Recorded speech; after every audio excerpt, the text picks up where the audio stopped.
गीता में अर्जुन को स्वयं भगवान कह रहे हैं कि उस परमेश्वर की शरण में जा, उसके लिए उन संतों के पास जा जो तत्वदर्शी हो।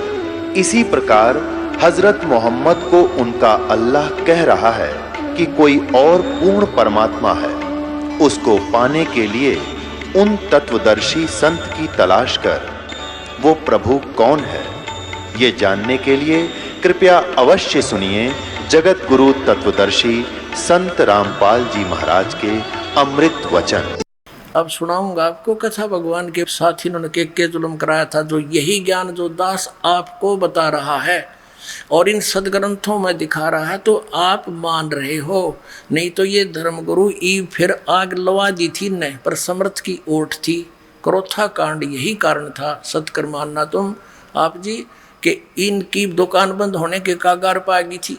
इनको पता लग गया था थोड़े जूते लगेंगे, थोड़े दिन में जनता ने कहेगी हमारे पूर्वजों का नाश कर दिया तुमने, उनको भूत बनवाया, गलत साधना करवा के हंडे धक्के खाते, अन्यों के श्राद्ध निकालो, अपना पेट भरने की खातिर ये और घाटा जुड़वा दिया। जब वेदों में प्रमाण नहीं, वेदों में लिखा श्राद्ध निकालने नहीं चाहिए, तो मूर्खों की साधनाएं हैं कर्मकांड करना। और ये ऋषि भी मानते हैं, कहा ये है तो ऐसा ही, फिर हमारे से क्यों करवाएंगे तुम अपने लालच और लोभ में। तो पुण्यात्माओं अब आपको बताते हैं कि अब दुर्गा जी के अध्यात्म ज्ञान का तो ये आ गया अंत कि ब्रह्म की पूजा करो, केवल ओम नाम है, ब्रह्म लोक में चले जाओगे बस। अब ये श्रीमद् भगवत गीता का ज्ञान किसने दिया? ये इस ब्रह्मा विष्णु महेश के पिताजी ने दिया। यू ब्रह्म है, यू काल कहते हैं हम इसको संत लैंग्वेज में। और इसने श्री कृष्ण में प्रवेश करके यू ज्ञान दिया। ये कैसे प्रवेश होता है ये थोड़ा सा आपको क्लियर करेंगे। पहले आपको शिव पुराण दिखाते थोड़ा सा, इससे कंसेप्ट क्लियर होगा। पुण्यात्माओं आप यहाँ किस उद्देश्य से आए हो ये याद रखना आपने, आत्म कल्याण के लिए। और जो आपके ऊपर छोटी मोटी आपदाएं हैं ये भगवान फ्री में देगा आपको, क्योंकि आप उसके बच्चे हो। वो समर्थ है, आपके प्रारब्ध पाप को वो बहुत आसानी से ख़त्म कर देगा, पर विश्वास दृढ़ करना पड़ेगा, तब वो अपनी कलम उठाओगा आपके पाप काटने के लिए। नहीं तो फिर उड़े माता धोखन लग जाओगे जाके, ठीक होते तुम झाड़ा सलवान आओगे तो थोड़ा समय लगेगा। ऐसा ये दास नहीं होने देगा, क्योंकि आपको ज्ञान देने के लिए यहाँ बुलाया जाता है। आपके लिए कितनी व्यवस्था भगवान दासों से अपनों से करवा रहा अपने बच्चों के लिए, केवल आपको विद्वान बनाने के लिए, भगवान पहचानने के लिए, आपका कल्याण कराने के लिए। अब पहले ये बताते हैं कि ब्रह्मा विष्णु महेश से अलग है वो काल है। वो किसी को शिव रूप में दर्शन दे देता, वो न सोच ले ये शिव जी ही परमात्मा है। किसी को विष्णु जी के रूप में दर्शन दे देता है, न सोचे ये विष्णु ही भगवान है। तो इन विष्णु और कर शिव जी का ब्रह्मा का भ्रम पैदा हो गया कि हम भगवान हैं। इसी बात पर इन दोनों का झगड़ा हो गया, विष्णु का और ब्रह्मा जी का।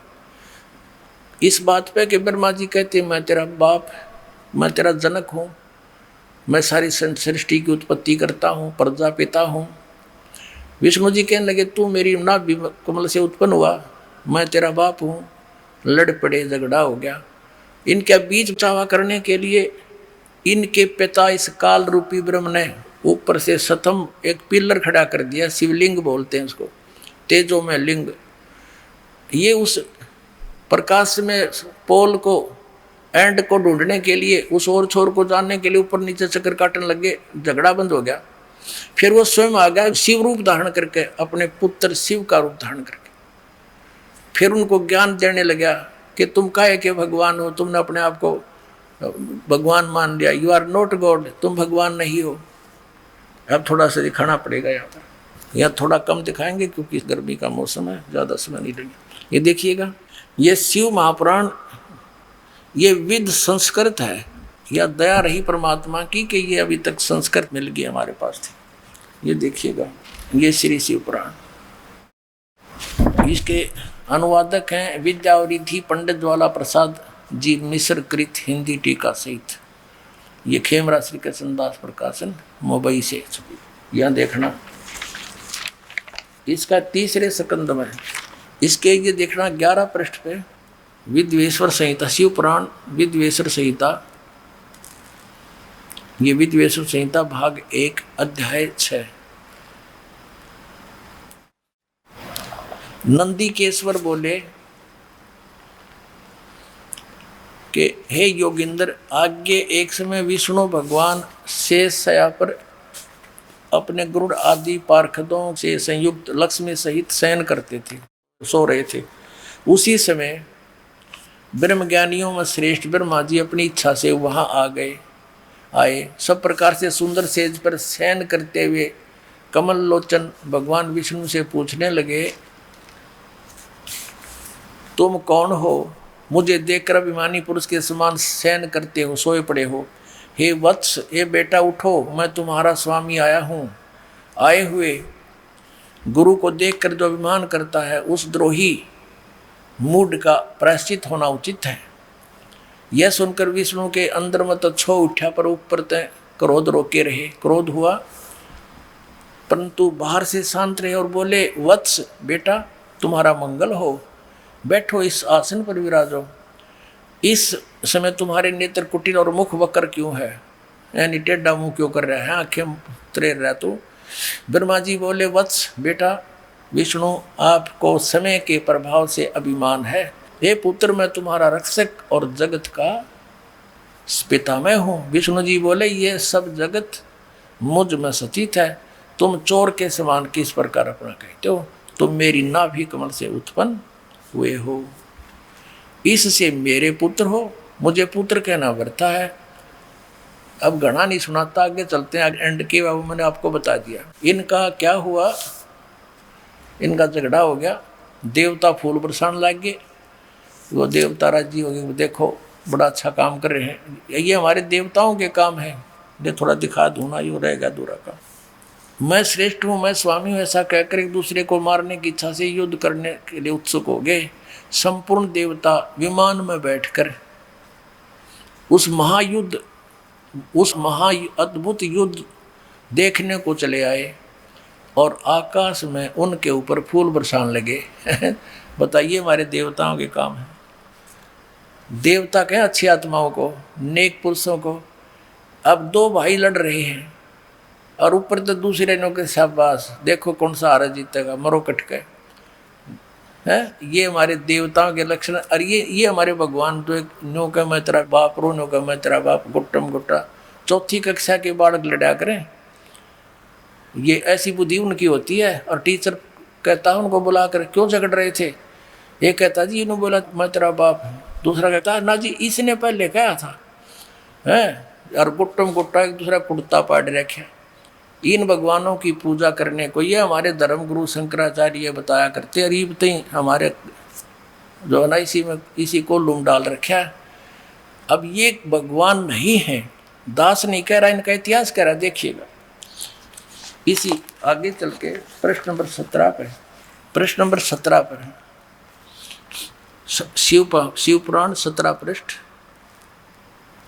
ये है विद्वेश्वर संहिता अध्याय 9। नंदीकेश्वर बोले, इस प्रकार भगवान ने उन नम्र हुए ब्रह्मा और विष्णु पर अनुग्रह करके, आगे दिखाते हैं, उन दोनों की अज्ञानता और वैर को दूर करने के अर्थ दोनों से कहा। किसको? ब्रह्मा और विष्णु को, कि मेरे सकल और निष्कल भेद से दो रूप हैं, परंतु और ईश्वर नहीं है। इस कारण से अब उसके दो रूप नहीं हो सकते उनके। पहला सतम रूप और दूसरा पीछे मूर्तिमान शिव रूप धारण करके आ गया, वो मेरा दूसरा रूप है किया। इसमें ब्रह्म रूप निष्कल है, वो लिंग खड़ा कर दिया ना, उतने का निष्कल है, निष्फल नहीं है, निष्कल है। और ईश्वर रूप सगुण है, मैं तेरे सामने खड़ा शिव रूप धारण करके, ये मेरा सगुण रूप है और निराकार निष्कल, उसकी कोई शकल नहीं। मेरे ये दोनों रूप सिद्ध हैं, दूसरे किसी के नहीं हो सकते। इस कारण से तुम दोनों को अथवा दूसरों को ईश्वरता की प्राप्ति नहीं हो सकती। तुमने जो अज्ञान से अपने को ईश मान लिया, तुमने अपने आप को अज्ञानता से भगवान मान लिया, ईश मान लिया, कर्ता मान लिया, यह बड़ा अद्भुत हुआ। उसके दूर करने को ही मैं रण स्थान में आया। तुम अपना अभिमान त्याग कर मुझ ईश्वर में अपनी बुद्धि लगाओ, मेरे प्रसाद से लोक में सब अर्थ प्रकाश करते हैं। क्या बताता है कि मैं ब्रह्म हूँ, जगत के वर्धक होने से मैं ब्रह्म हूँ। हे ब्रह्म केशव सत्वोत व्यापक ये होने से मैं आत्मा हूँ। मैं इस सब का ईश हूँ, यह मेरा है, मेरे सिवा किसी दूसरे का नहीं हो सकता। फिर आगे दिखाते हैं। अब ये 18 पृष्ठ पे हम पढ़ेंगे, 18 पृष्ठ पे आगे हैं। 10वां अध्याय 9वां यहाँ समाप्त होता है। इति श्री महापुराणे विद्वेश्वर संहिता भाषा टीकायाम 9वां अध्याय, ये 10वां शुरू होगा। 10वें के हम यहाँ पर आते हैं। 10वें श्लोक में ये काल कह रहा ब्रह्मा और विष्णु को, पुत्रो तुम यह कृत आपने तप से प्राप्त किया है जो कि सृष्टि और उत्पत्ति, सृष्टि की उत्पत्ति और पालन कहता है। ब्रह्मा को उत्पत्ति और विष्णु को पालन, जो महकमा दिया है विभाग, वो मैंने दिया है, अपने तप करके प्राप्त किया, सृष्टि उत्पत्ति और पालन कहता है। सो मैंने प्रसन्न होकर तुम्हें दिया है। इसी प्रकार दूसरे दो रूप, दो कृत यानी दो जोब, दो विभाग रुद्र और महेश को प्रदान किए हैं, परंतु अनुग्रह कृत कोई भी पाने वह समर्थ नहीं। अपने आत्माओं हमने अपने उस प्रसंग को क्लियर करना है, जो प्रसंग ये कंसेप्ट दास क्लियर करना चाहता है कि ये ब्रह्मा विष्णु महेश का जो पिता है ये धोखा देकर इनको रखता है। इसने प्रतिज्ञा कर रखी है कि मैं अपने वास्तविक रूप में कभी किसी को दर्शन नहीं दूंगा। जैसे गीता जी में श्री कृष्ण से बाहर निकल कर ये क्या दिखाता, देखो ये है मेरा विराट रूप, मैं काल हूँ, मैं किसी के सामने नहीं आता, मैं अपनी योग माया से छुपा रहता हूँ। चौथे अध्याय के 5 और 9 श्लोक में पता है कि मेरे और तेरे बहुत जन्म होली अर्जुन, तू नहीं जानता मैं जानता हूँ। मेरे कर्म अलौकिक हैं, दिव्य है, मेरे जन्म भी अलौकिक है। ये कर्म ऐसे अलौकिक हैं, बाकी शाम को दिखाएंगे। अब थोड़ा सा कंसेप्ट ये क्लियर करते हैं। अब यहाँ हम जो प्रसंग चल रहा है कि ये सिद्ध हो गया कि ये बोलने वाला पांचवा है, श्री विष्णु जी, श्री ब्रह्मा जी, श्री शिव जी और रुद्र से, इनसे पांचवा है ये बोल रहा है। ये कौन है? ये ब्रह्म है, ये काल है। ये ऐसे धोखा दे कर रखता है, किसी को शिव रूप में दर्शन दे देता, किसी को विष्णु रूप में दर्शन दे देता और किसी को ब्रह्मा जी के रूप में। तो इनको भ्रम हो जाता है। लोग कहते हैं आप ही परमात्मा हो, आप छुपाए बैठे हो। इस कारण से ये लड़ भी पड़े, आपस में झगड़ा भी कर लिया। अब इनको बता दिया कि तुमने अपने आप को भगवान मान लिया। You are not God. Brahma और विष्णु तुम भगवान नहीं हो, ना शिव ये महेश ये तुम भगवान नहीं हो। और पुण्यात्माओं ये हमारे शंकराचार्य और हमारे गुरु आचार्य मंडलेश्वर ये हमारी इनों के ये भगवान है। और इनका इतिहास और पुराण बताओ ये भगवान है ही नहीं। तो ये हमारे साथ कितना धोखा कर रहे थे। अब ये क्या कहता है कि मेरा एक ओम मंत्र है, नथिंग एल्स। ये तो पांचवा बोल रहा है शिव पुराण का, ये रुद्र विद्वेश्वर संहिता। अब देखना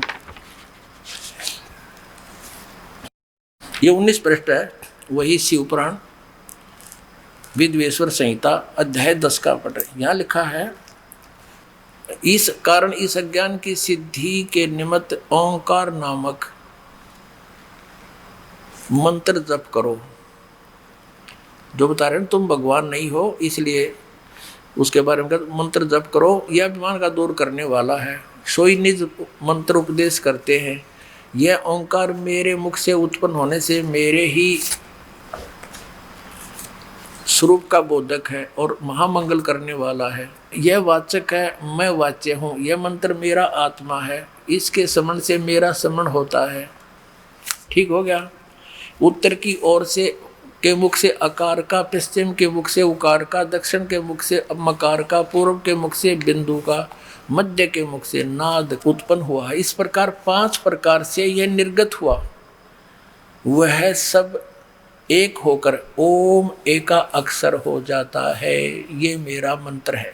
सीधी सी बात है, ये ओम एक अक्षर ये मेरा मंत्र है। कौन कहता है? ये शिव प्राण बोलने वाला, जो ब्रह्मा और विष्णु को पुत्र कहता है। तो ये इनका पिता है, ये काल रूपी ब्रह्म है, ये ब्रह्म है। और इसी ने गीता जी का ज्ञान दिया है। श्री कृष्ण जी में प्रवेश करके गीता जी अध्याय नंबर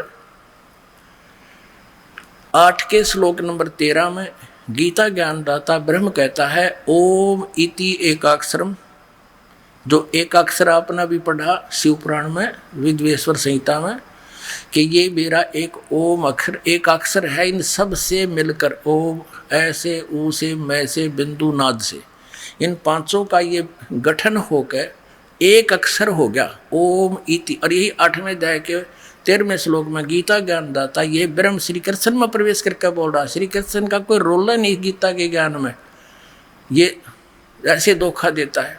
तो इसने कहा कि ओम इति एक अक्षरम ब्रह्म व्यवहारण माम अनुसमरण ये परियाति तदंदेहम से याति परमाम गति।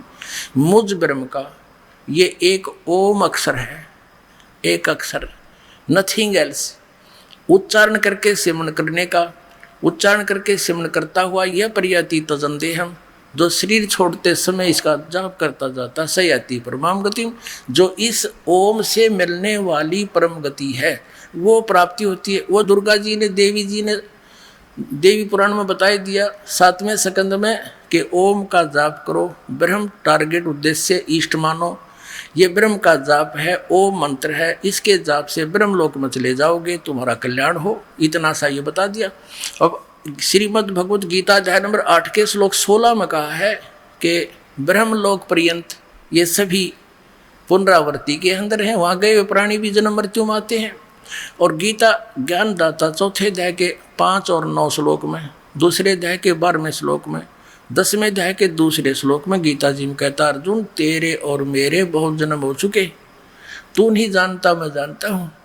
इससे सिद्ध है ब्रह्म भी नाशवान, इसके उपासक भी नाशवान। इसलिए ये कहता है कि तत्वदर्शी संत की खोज कर, और वो तत्वदर्शी संत की जब खोज कर लेगा, मेरे बात को तुम आश्रय बना लेगा इस बात का, तो फिर वो प्राणी मेरे इस बात के इस ज्ञान के आश्रित होकर के 7वें अध्याय के 29वें श्लोक में कहा कि वो जो जरा और मरण से छूटने का ही प्रयत्न करते हैं और कोई संसार की इच्छा नहीं रखते, इसी उद्देश्य से जो भक्ति कर रहे हैं, जरा माने बुढ़ापा, मरण माने मृत्यु, बुढ़ापा और मृत्यु के कष्ट से छूटने के लिए जो यत्नशील हैं, वो उस तत्ब्रह्म को और सारे अध्यात्म को और सारे कर्मों से परिचित हो चुके हैं, तभी उस जरा और मरण के छूटने के लिए ही उस तत्ब्रह्म को पहचान चुके हैं, उसकी भक्ति करते हैं। 8वें अध्याय के प्रथम श्लोक में अर्जुन ने पूछा फिर किम तत्ब्रह्म, जो गीता ज्ञानदाता से अन्य है वो तो 8वें अध्याय के 30वें श्लोक में उत्तर दिया गीता ज्ञानदाता ने 3रे श्लोक में कि वो परम अक्षर ब्रह्म है। उसकी जानकारी मुझे नहीं है, उसको तत्वदर्शी संतों से पूछो जा करके, वो बताएंगे। और 17वें अध्याय के 23वें श्लोक में उस परम अक्षर ब्रह्म के पाने की साधना का मंत्र बताया है। ओम तत्सदिति निर्देश ब्रह्मण त्रिविध समर्थ है। उस सच्चिदानंद घन ब्रह्म परम अक्षर ब्रह्म के पाने का 3 मंत्र की साधना है। साधना पुण्यात्माओं अलग चीज होती है और प्राप्य वस्तु उस साधना का परिणाम होता है। जैसे हम हैंडपंप से जल निकालने के लिए प्रयत्न करते हैं, बोकी मारते हैं, पाइप करते हैं, हैंडपंप लगाते हैं, तो हमारी वो पूजा नहीं, वो साधना है, वो प्रयत्न है। उससे जो वस्तु प्राप्त होगी वो हमारा इष्ट है, वो प्राप्य है। तो इन 3 मंत्रों से ओम तत्सत, ओम ये ब्रह्म का जाप है और तत् और सत ये सांकेतिक शब्द हैं अक्षर पुरुष और परम अक्षर ब्रह्म के। गीता जी अध्याय नंबर 15 के श्लोक नंबर 1 से 4 में बताया है कि उल्टा लटका संसार रूपी वृक्ष है, इसके ऊपर को जड़ है, वो तो पूर्ण परमात्मा है, वो गुप्त है, और नीचे के 3 गुण रूपी शाखा हैं। गीता ज्ञानदाता ने इतना ही बता दिया। कहते जो इस पूरे संसार रूपी वृक्ष के सभी विभागों को बता देगा, स वेदविद, वह वेद के तात्पर्य को जानने वाला है, वो तत्वदर्शी संत है।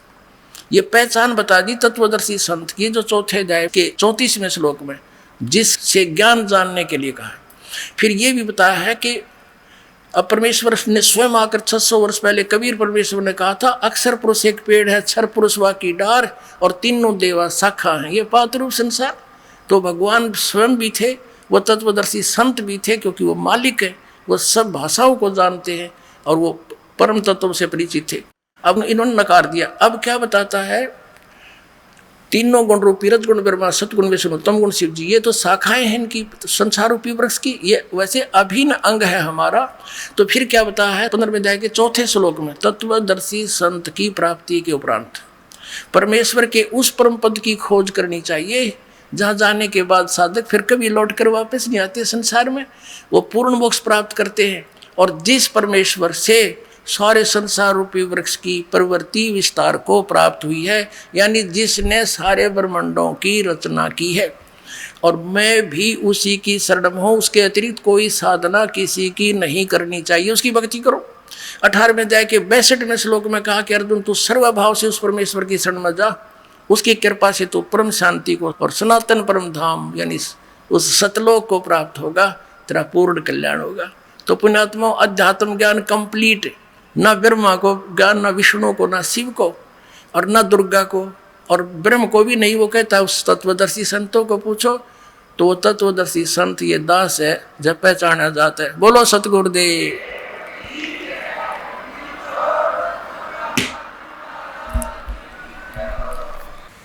परम पिता परमात्मा पूर्ण ब्रह्म सर्व सृष्टि रचनार कबीर परमेश्वर जी की असीम कृपा से आप पुण्यात्माओं को सत्संग सुनने का सुअवसर प्राप्त हुआ। ये जो समागम चल रहा है, आज प्रारंभ हुआ है सुबह से, ये उस शुभ दिन के उपलक्ष्य में है जिस दिन हमारे जनक, हमारे परमपिता, हमारे हमदर्द, वो सुख के सागर सत्य पुरुष परम अक्षर ब्रह्म पूर्ण परमात्मा अपने निज स्थान से सतलोक से गति करके वहाँ से प्रस्थान करके चलकर आए। वो शुभ दिन है इस कलयुग का ज्येष्ठ सुदी पूर्णमासी संवत 1455 सन 1398 ज्येष्ठ सुदी पूर्णमासी को परमात्मा सतलोक से चलकर आए थे। एक शिशु रूप धारण किया, काशी के अंदर, बनारस के अंदर एक लहर तारा नामक तालाब के ऊपर परमात्मा शिशु रूप धारण करके विराजमान हुए। वहाँ से नीरू नीमा नाम के एक दुल्हा दंपति जो निसंतान थे परमात्मा को घर ले आए, और जुलाहे के घर परवरिश की लीला होने के कारण बड़े होकर वो परमात्मा जुलाहे का कार्य करने लगे। पुण्यात्माओं, हम काल के जाल में फंसे हुए हैं, और वो परमात्मा आकर ही हमें यहाँ सतर्क करते हैं कि मनुष्य जीवन तुम्हें प्राप्त हुआ, और मनुष्य जीवन को प्राप्त करके आप जी भक्ति नहीं कर रहे हो, परमात्मा का नाम जाप नहीं कर रहे हो, तो आप अपने मनुष्य जीवन का सदुपयोग नहीं कर रहे। उस परमात्मा के अतिरिक्त जो भी हमें अध्यात्म ज्ञान दिया जाता है वो काल तक सीमित होता है। उस काल तक सीमा में जन्म और मृत्यु सदा बनी रहती है, और काल भगवान जिसे सरपुरुष भी कहते हैं, ये स्वयं भी नाशवान है, ये 21 ब्रह्मांड का स्वामी है। तो उस समय इन्हीं नकली गुरुओं ने, हमारे हिंदू धर्म के गुरुओं ने, मुसलमान धर्म के मुल्ला और काजियों ने परमात्मा के इस यथार्थ ज्ञान को जनता तक नहीं आने दिया। ये बीच में ही टांग अड़ाए रखा और कहते रहे कि कबीर अशिक्षित है, जुलाहे के घर में इसका जन्म है, ये क्या जाने सदग्रंथों के अंदर गूढ़ रहस्यों को ये झूठ बोलता है। पुण्यात्मा परमात्मा 600 वर्ष पहले क्या कहा करते, वो बताया करते थे कि ये तीनों देवता रजगुण ब्रह्मा, सतगुण विष्णु, तमगुण शिव जी, ये नासवान हैं, इनकी जन्म मृत्यु होती है और श्री देवी जी दुर्गा इनकी माता है और काल रूपी ब्रह्म ज्योति निरंजन इनका पिता है। पूर्ण परमात्मा अन्य है और परमेश्वर कहा करते कि मैं ही वो अलख अल्लाह हूँ, लेकिन हमारे सभी धर्मगुरुओं ने और सभी जितने भी मुसलमान धर्म के धर्मगुरु हैं या ईसाई धर्म के धर्मगुरु हैं, उन्होंने परमात्मा को निराकार बता रखा था। उनका फाइनल फैसला है कि परमात्मा निराकार है। और हिंदू धर्म के जो धर्म गुरु हैं वो कहते हैं परमात्मा मूल रूप में निराकार है और जब वो यहाँ भक्तों पर अनुग्रह करने के लिए नीचे आता है, अवतार धारण करते हैं, जैसे श्री राम, श्री कृष्ण और अन्य जितने भी 9 और 8, 10 और 25 जो है अवतार बता रखे हैं, तो ये तो इनका साकार रूप बताते हैं और वास्तव में परमात्मा निराकार है। ये इनकी थ्योरी है और वास्तविकता इसके विपरीत है कि परमात्मा साकार है, सशरीर है, वो अपने निज स्थान में मनुष्य सदृश नर आकार में रहता है, वहाँ से गति करके आता है, चलकर आता है और उन श्रेष्ठ आत्माओं को मिलता है, अच्छी आत्माओं को मिलता है, उनको ज्ञान से परिचित कराता है और अपने सतलोक से, सचखंड से भी परिचित कराता है। उसके पश्चात परमेश्वर के उस निज धाम को, शाश्वत स्थान को, सनातन परम धाम को आँखों देखकर वो पुण्यात्मा, वो महान आत्मा फिर आगे अपने एफिडेविट देकर चले जाते हैं कि हु इज गॉड, कौन है परमात्मा, कैसा है वो भगवान, कहाँ रहता है वो मालिक, कैसे मिलता है वो परमपिता। पहले तो आपको ये क्लियर दिखाते हैं कि हमारे सदग्रंथ परमात्मा के विषय में क्या जानकारी देते हैं। पुण्यात्माओं, अभी तक इन्होंने हमारा फूल बना रखा था इन नकली गुरुओं ने, कोई कुछ कह रहा है, कोई कुछ कह रहा है। परमात्मा एक है और उसकी व्याख्या भी एक होनी चाहिए, उसके पाने की विधि भी एक ही होनी चाहिए। और परमात्मा एक सब मानते हैं, भगवान एक है और फिर अनेकों भगवान हमारे पूज्य बता रखे थे इन्होंने, जैसे भगवान श्री राम, भगवान श्री कृष्ण, भगवान विष्णु, भगवान ब्रह्मा और फिर अन्य देवी देवता, ये सभी हमारे पूज्य बता रखे थे हमारे गुरुओं ने। तो पुण्यात्मा, हमारे जो सदग्रंथ हैं जिनको आज तक हम शिरोधार्य मानते आए हैं, वो कौन कौन से हैं? पवित्र चारों वेद, पवित्र श्रीमद् भगवत गीता और पवित्र 18 पुराण। अब इन सदग्रंथों में भी अंतर है। जैसे ये 4 वेद, ये गॉड गिवन है, ये प्रभु दत्त है, परमेश्वर ने दिए हैं। और श्रीमद् भगवत गीता, ये भी गॉड गिवन है। श्रीमद् भगवत गीता में ये काल स्वयं वक्ता बना श्री कृष्ण में प्रवेश करके। जिस कारण से इसने श्रीमद् भगवत गीता में कुछ अपना मत जोड़ दिया, योग कर दिया। और वो मत यानी इसके विचार यदि वेदों से नहीं मिलते हैं तो फिर वो हमें मान्य नहीं है। ये 4 वेद पहले सर्वप्रथम परमात्मा ने ये कंप्लीट ज्ञान दिया था, पूर्ण ज्ञान इस सरपुरुष यानी ज्योत स्वरूपी निरंजन ब्रह्म के अंतःकरण में ये पूर्ण ज्ञान फीड कर दिया था, फैक्स कर दिया था सतलोक से, और उसका समय निर्धारित कर दिया था। इतने समय उपरांत अपने आप इसके शरीर से ये बाहर आ गया था संपूर्ण अध्यात्म ज्ञान।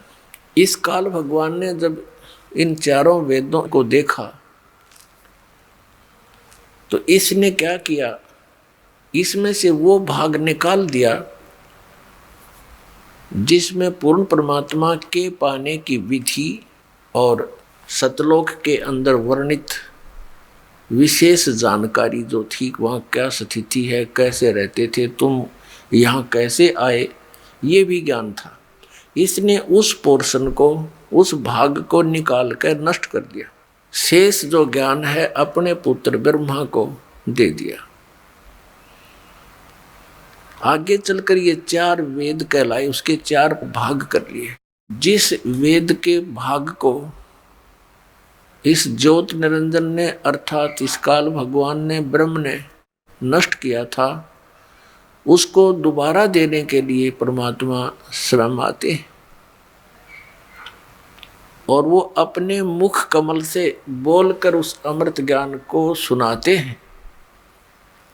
वो ब्रह्मणे मुखे सच्चिदानंद घन ब्रह्म की वाणी कहलाती है। श्रीमद् भगवत गीता अध्याय नंबर 4 के श्लोक नंबर 32 में ये वर्णन किया है कि सच्चिदानंद घन ब्रह्म की वाणी में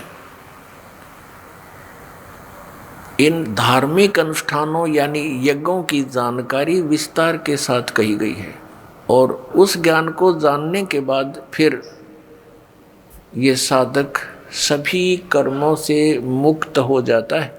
उसी के भी उसको तत्व ज्ञान कहा है।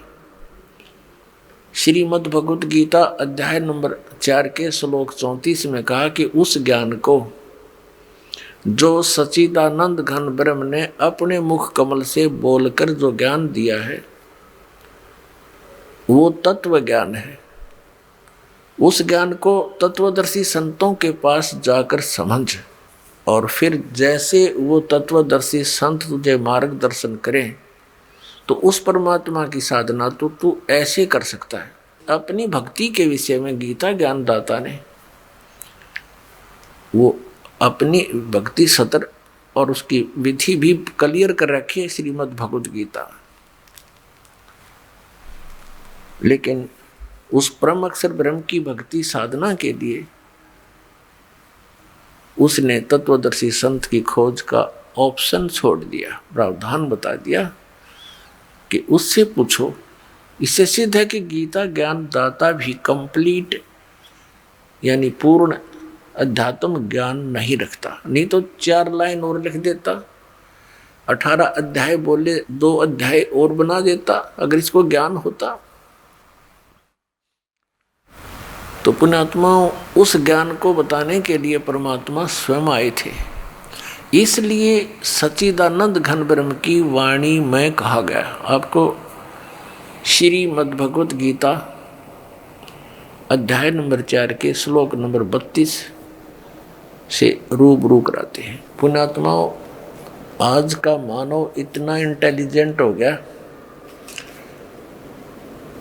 कि ऐसे इंटरनेट बना लिए, हवाई जहाज बना लिए, ऊपर के ग्रहों तक भी पहुंचने की चेष्टा कर रहा है, और कंप्यूटर बना लिए, अब जो हमने इस मनुष्य शरीर से बनाना था उसने भूल गए। अब जैसे ये आध्यात्मिक मार्ग ऐसा है जहाँ पर ये इतना जुगाड़ जोड़कर कभी नहीं जा सकते, जेट से भी नहीं जा सकते, किसी प्रकार भी नहीं जा सकते। उस अध्यात्म ज्ञान से यानी आध्यात्मिक शक्ति से ये मानव ऊपर घूम आते थे, सैर सपट्टे कराते थे। आपने महाभारत के अंदर सुना होगा, ये पांचों पांडव जो वनवास में थे, अर्जुन डांस करने की शिक्षा लेने के लिए इंद्र के लोक में स्वर्ग में गया था अपनी आध्यात्मिक शक्ति के जोर से, और वहाँ नाच गाने की शिक्षा ट्रेनिंग लेकर आया था। तो पुण्यात्माओं, हम अध्यात्म मार्ग को भूल गए क्योंकि हमारी साधना भक्ति शास्त्र विरुद्ध थी, और जिस कारण से परमात्मा से मिलने वाली कोई भी ऐसी क्रिया हमें प्राप्त नहीं हुई जिससे हमारा विश्वास दृढ़ हो कि भगवान ऐसा कर सकता है। तो अब हमने परमात्मा की तरफ अपना इस तीव्र माइंड को, तीव्र दिमाग को घुमाना है, परमात्मा पाना है। ये तो यहाँ का एक अस्थायी सुख है, इसकी हमें घनी आवश्यकता भी नहीं है। हमें आवश्यकता है जन्म और मृत्यु के रोग को सदा के लिए समाप्त कराने की। तो इसलिए सत्संग का आयोजन किया जाता है कि सत्संग में आने से प्राणी सावधानी से ज्ञान सुनता है। यहाँ बैठकर 2 घंटे तो उसने परमात्मा की चर्चा सुननी ही पड़ती है। ये सौभाग्य है उसका। नहीं तो घर पर भी कोई सीडी वगैरह देख रहे होते हो, कभी कोई काम आ जाता है, कभी कोई आ गया, कोई रिश्तेदार आ गया, कोई फ़ोन की घंटी आ गई, यानी कॉल डिस्टर्ब ही रखने की चेष्टा करता है। तो इसलिए अधिक से अधिक सत्संग में आवे और इस ज्ञान को गहराई से समझे। अब आपको जो दास दिखाना चाहता है कि हमारे सदग्रंथ क्या बताते हैं और हमारे धर्म गुरु हमें क्या बताया करते थे, उन्होंने आज तक हमारी इन सदग्रंथों के अनुवाद को भी ढंग से नहीं करके दिया हमें, क्योंकि वे तत्व ज्ञानहीन थे। अब देखिएगा, श्रीमद् भगवत गीता जयदयाल गोविंद का इसके अनुवादक हैं, गीता प्रेस गोरखपुर से प्रकाशित है। अध्याय नंबर 4 का अब श्लोक नंबर हम 25 से लेकर आपको पहले 32 तक पढ़कर सुनाते हैं। अध्याय नंबर 4 श्लोक नंबर 25। इसमें यह बताया जा रहा है कि कुछ अपने माने अन्य योगीजन देवताओं के पूजन रूप यज्ञ का ही भली भांति अनुष्ठान किया करते हैं। योगी माने साधक। कुछ साधक तो देवताओं की ही पूजा करते हैं और अन्य साधक ब्रह्म अग्नो, हमने संस्कृत भी साथ देखनी पड़ेगी, यानी ब्रह्म अग्नो यज्ञेन, ये परब्रह्म नहीं, ब्रह्म को ही इष्ट मानकर जो साधना करते हैं उनका जिक्र समझो। यज्ञ के द्वारा ही आत्म रूप यज्ञ का ही हवन यानी अनुष्ठान किया करते हैं, पूजन किया करते हैं। ये 26 नंबर है। अन्य यानी दूसरे योगीजन साधक श्रोत्र आदि समस्त इंद्रियों को संयम रूप अग्नि में हवन किया करते हैं, और दूसरे योगीजन शब्द आदि, शब्द स्पर्श रूप रसगंध, इनसे ही विषयों से ही हटने के लिए कोई अनुष्ठान करते हैं। समस्त विषयों को इंद्रिय रूप अग्नि में हवन किया करते हैं।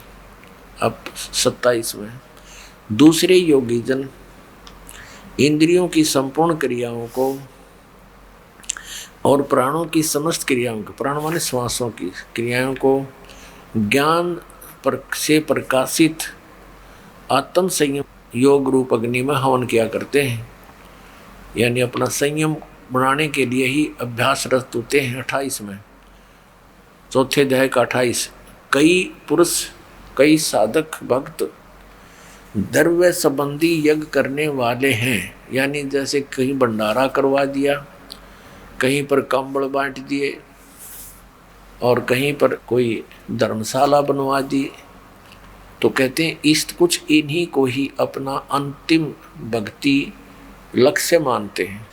और कुछ तपस्या ही करते हैं, तपस्या रूप यज्ञ करने वाले हैं, तथा अन्य दूसरे योगी योग रूप यानी आसन वगैरह करते रहते हैं, इसी में पेट का पानी हिला दिया, लोग रजा दिए, अध्यात्म इसी को मानते हैं। और कुछ अहिंसा आदि तीक्ष्ण व्रतों से युक्त यत्नशील पुरुष, यानी जैसे मुंह पर पट्टी बांध गए, नंगे पैर घूमना, इस तरह के एक झाड़ू सा लेकर फिरना, इस तरह की साधना को ही वो अपना अंतिम लक्ष्य, अंतिम उपलब्धि, अंतिम साधना मान रहे हैं। यत्नशील पुरुष स्वाध्याय रूप ज्ञान यज्ञ करने वाले हैं। अब जैसे कोई गीता जी का पाठ कर लिया, किसी ने ये गायत्री मंत्र बना लिया, यजुर्वेद के अध्याय नंबर 36 के मंत्र नंबर 3 के आगे एक ओम अक्षर लगा लिया इन्होंने, उसी का जाप करते रहते हैं और इसी से मोक्ष मानते हैं। नहीं, सदग्रंथ के किसी भी अंश को, किसी भी मंत्र या अध्याय को पढ़ने से उससे परमात्मा की जानकारी अवश्य हो जाती है, लेकिन मोक्ष नहीं। मोक्ष प्राप्ति की विधि उससे भिन्न होती है। जैसे बिजली है, लाइट, इलेक्ट्रिसिटी, इसके गुणों को बार बार गाता रहे, सुनाता रहे, कविता बना ले वह तो बहुत अच्छी है, अंधेरे को उजाले में बदल देती है। और वो प्रोसीजर अपनावे नहीं, वो तरीका अपनावे नहीं जिससे कनेक्शन मिले, और कनेक्शन मिले बिना वो जो गुण हैं बिजली में वो प्राप्त नहीं हो सकते। इसलिए स्वाध्याय का जो कारण है, इसका लाभ क्या है, हमें जानकारी होती है कि भगवान कैसा है, कहाँ रहता है, कैसे मिलता है। और जब तक वो साधन नहीं अपनाएंगे तो उस ज्ञान का क्या फायदा, हमें यूज ही नहीं। तो ये बताया है कि कुछ स्वाध्याय रूपी ज्ञान यज्ञ करते रहते हैं करने वाले। आगे देखना अब 29 और 30 में क्या कहा है, अध्याय नंबर 4 के 29 और अब 28 पढ़ लिया। इसमें क्या कि दूसरे कितने ही योगी जिन अपान वायु में प्राणवायु को हवन करते हैं, यानी योग अभ्यास में लगे रहते हैं, श्वास उश्वास की क्रिया प्राणायाम वगैरह करके। अन्य योगी जन प्राणवायु में अपान वायु को हवन करते हैं। अन्य कितने ही नियमित आहार अल्पाहारी रहते हैं, कुछ प्राणायाम प्रयाण पुरुष कुछ प्राणायाम करते रहते हैं, प्राण और अपान की गति को रोक कर प्राणों को प्राणों में ही हवन किया करते हैं। ये सभी साधक यज्ञों द्वारा पापों का नाश कर देने वाले, यज्ञों के जानने वाले हैं। इसका अर्थ ये है कि जितने भी साधक हैं ये अपनी अपनी साधना को पाप नाशक जानने वाले हैं। यदि इनको ये पता लग जाए कि ये साधना ठीक नहीं है तो ये तुरंत त्याग दें, कोई ना डले डोए। अब चौथे अध्याय के 31वें श्लोक में ये कहा है कि जो सत साधना नहीं करते, यज्ञ से बचे हुए अमृत का अनुभव करने वाले सनातन परम धाम को प्राप्त होते हैं।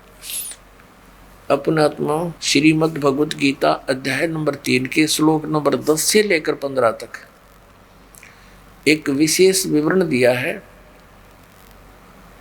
कि जो पूर्ण परमात्मा को, परम अक्षर ब्रह्म को इष्ट मानकर और सत साधना करते हैं, उनको भोग लगाकर उससे बचे हुए अन्न को खाते हैं, वो सर्व पापों से मुक्त हो जाते हैं। तो यहाँ भी उसी का एक हिंट दिया है चौथे अध्याय के 31वें श्लोक में कि यज्ञ से बचे हुए, यानी सत साधना जो हम करते हैं, परमात्मा को भोग लगाते हैं, वो बचा हुआ जो प्रसाद है, हलवा कढ़ा या जो भी प्रसाद है, तो उसको हम सभी भक्त यहाँ खाते हैं। तो इससे भी हमारे बहुत से जो है पाप नाश होते हैं, क्योंकि यहाँ परमात्मा की वाणी चलती है, तत्व ज्ञान चलता है, भोग लगता है, तो उसके आहार से भी हमारे इस प्रसाद रूप में खाने से पाप नाश होते हैं, क्योंकि यहाँ शास्त्र अनुकूल साधना है। शास्त्र अनुकूल साधना में प्रत्येक जो भी यज्ञ है, अनुष्ठान है, इन सब का विशेष लाभ साधक को प्राप्त होता है। तो देखिएगा चौथे अध्याय का अब 31वां श्लोक सुनाते हैं।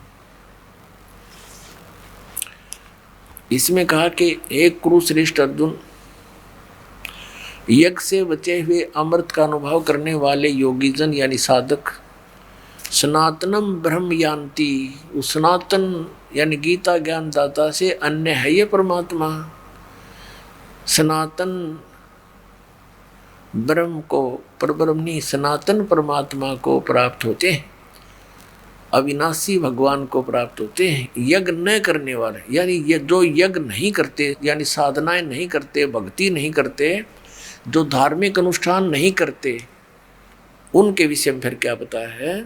जो यज्ञ न करने वाले पुरुषों के लिए यानी जो भक्ति साधना करते ही नहीं, तो यह मनुष्य लोग भी सुखदायक नहीं है, फिर परलोक कैसे सुखदायक हो सकता है? भावार्थ ये है कि जो साधना नहीं करते, भक्ति नहीं करते, वो यहाँ भी दुखी और आगे भी दुखी।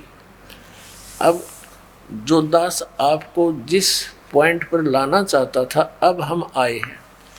अब चौथे अध्याय के 32वें श्लोक में ये कहा है कि इस प्रकार के जो अभी वर्णन किए हैं धार्मिक अनुष्ठान 25 से लेकर 30 तक, ये साधनाएं ऐसी हैं जो अपने अपने हिसाब से सब कर रहे हैं और सभी अपनी इन यज्ञों को, धार्मिक अनुष्ठानों को पापनाशक जानते हैं। अब यहाँ बताया है कि इस प्रकार की बहुत विस्तार के साथ यज्ञों की जानकारी उस सच्चिदानंद घन ब्रह्म की वाणी में विस्तार के साथ कही है। अब सच्चिदानंद ब्रह्म की वाणी कौन सी है?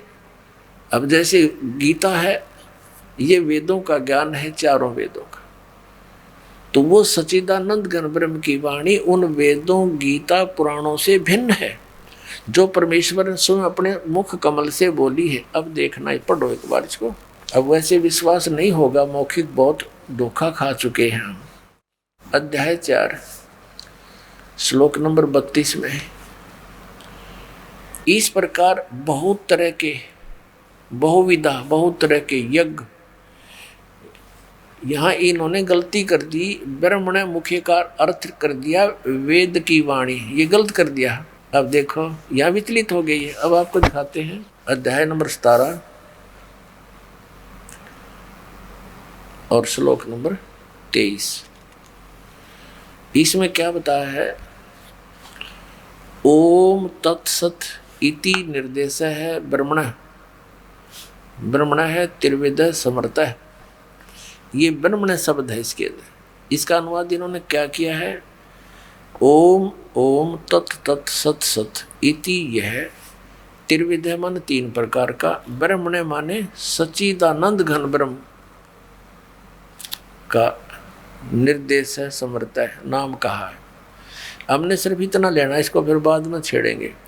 ब्रह्मण माने सच्चिदानंद घन ब्रह्म। अब फिर हम वापस आते हैं चौथे अध्याय में, आगे हम फिर श्रीमद् भगवद गीता का,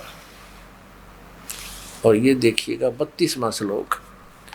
इसमें ब्रह्मण मुखे शब्द है, ब्रह्मण मुखे एवं बहुविधा यज्ञा वितता ब्रह्मण मुखे कर्मजान विधितान सर्वान एवं ज्ञात्वा विमोक्षसे। इसका अर्थ है कि इस प्रकार और भी बहुत प्रकार के यज्ञ माने धार्मिक अनुष्ठानों की जानकारी,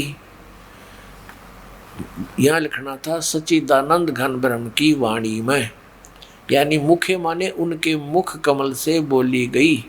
मुखे का अर्थ है उस परमात्मा के द्वारा अपने मुख कमल से बोली गई उस वाणी में, वो कबीर वाणी है। अब देखना, इन्होंने यहाँ वेद की वाणी लिख दिया, ये कोई अर्थ हुआ? ब्रह्म का अर्थ वेद करना इनकी अज्ञानता है। जैसे इन्होंने इस गीता जी में बहुत जगह अनुवादों में फेरबदल करने की चेष्टा की अज्ञानता के कारण। जैसे 7वें अध्याय के 18वें श्लोक में अनुत्तमम शब्द है, ये केवल श्री कृष्ण जी को सुप्रीम पावर मान कर चल रहे थे, परम शक्ति मान रहे थे, जबकि श्री कृष्ण का तो रोल ही नहीं गीता के ज्ञान में। वो तो इनका पिता बोल रहा है ब्रह्म, और वो कह रहा है कि ये साधक मेरे वाली साधना में अनुत्तम साधना में लीन है, क्योंकि जन्म मृत्यु ना इनकी मिटे ना हमारी मिटे, मेरी मिटे। इस प्रकार इसलिए 18वें अध्याय के 62वें श्लोक में कहा कि उस परमेश्वर की शरण में जा जिसकी कृपा से तू परम शांति को, सनातन परम धाम को प्राप्त होगा। अब फिर आगे 18वें अध्याय के 66वें श्लोक में वर्ज शब्द है। वर्ज का अर्थ जाना होता है। जैसे इंग्लिश वर्ड है गो, गो मीन जाना होता है, और उसको कोई कहे आना करता है कहीं पर, तो वो कति अज्ञानी आदमी है। वो केवल अड़ंगा अड़ाने की चेष्टा करता है व्याकरण को आधार बना के, तो वो हमने नहीं मानना है। तो यहाँ भी इन्होंने ऐसा ही किया। ब्रह्म का अर्थ वेद नहीं होता, ब्रह्म माने परमात्मा। और वेद जो है, वेद कहो गीता जी कहो, ये उसका विधान है। जैसे एक राजा समझो ब्रह्म और वेद समझो संविधान। तो जहाँ राजा का प्रकरण हो वहाँ संविधान करना तो मूर्खता की बात होती है। तो ब्रह्म का अर्थ परमात्मा होता है। अब यहाँ देखिएगा, फिर चलिए 4थे अध्याय का हम 32वां श्लोक पढ़ेंगे। अब निर्णय हो जाएगा। इस प्रकार बहुत प्रकार के यज्ञ सच्चिदानंद घन ब्रह्म की वाणी में विस्तार के साथ कहे गए हैं। ये वेद की वाणी, वेद गलत लिखा, सच्चिदानंद घन ब्रह्म की वाणी। उन सबको तू कर्म जान विधि, इसका अर्थ है कि ये कर्मों से नाम उठत नाम बैठत नाम सोध जागवे, काम करते करते उसकी साधना होती है। उस परम पिता परमात्मा के उस वाणी में ऐसा वर्णन है। देखना, कर्म जान है, शारीरिक क्रियाओं द्वारा संपन्न होने वाले, जान विधि माने जान। इस प्रकार तत्व से जानकर उनके अनुष्ठान द्वारा तू कर्म बंधन से सर्वथा विमोक्ष से मुक्त हो जाएगा, पूर्ण रूपेण मुक्त हो जाएगा। अपने आत्मा 4थे अध्याय के 33वें श्लोक में सिर्फ इतना कहा है कि इस द्रव्य में यज्ञ से ज्ञान यज्ञ श्रेष्ठ है। द्रव्य में यज्ञ कौन सी होती है? जो धन से संपन्न होती है। यज्ञ जैसे भंडारा है, कहीं पर कोई मंदिर बनवा दिया जिसको धर्म मानते हैं, कहीं कंबल बांट दिए, इस तरह के कोई धर्मशाला बनवा दी।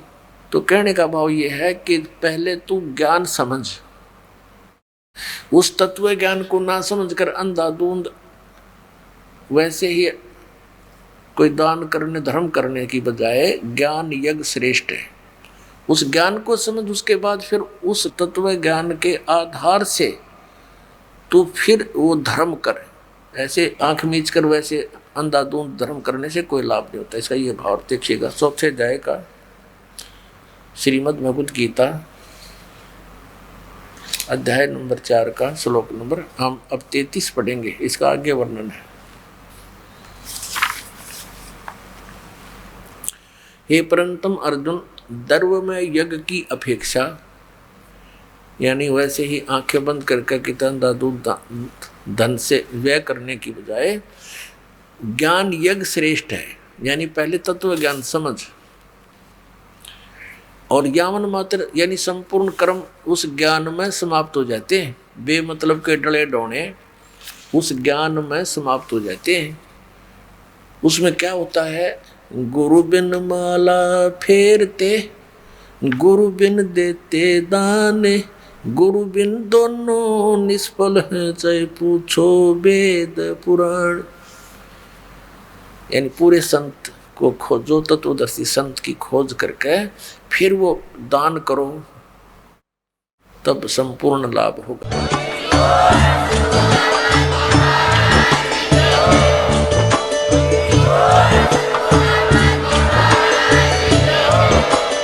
आप सुन रहे थे जगत गुरु तत्वदर्शी संत रामपाल जी महाराज जी के मंगल प्रवचन। अधिक जानकारी के लिए विजिट कीजिए हमारी वेबसाइट www.jagatgururampalji.org। संत रामपाल जी महाराज जी के शुभ आशीर्वाद से पूरे विश्व भर में 500 से भी ज्यादा नाम दीक्षा केंद्र हैं, जिन पर संत रामपाल जी महाराज जी द्वारा ऑनलाइन निशुल्क नाम दीक्षा दी जा रही है। अपने नजदीकी नाम दीक्षा केंद्र का पता करने के लिए संपर्क करें 8222880541।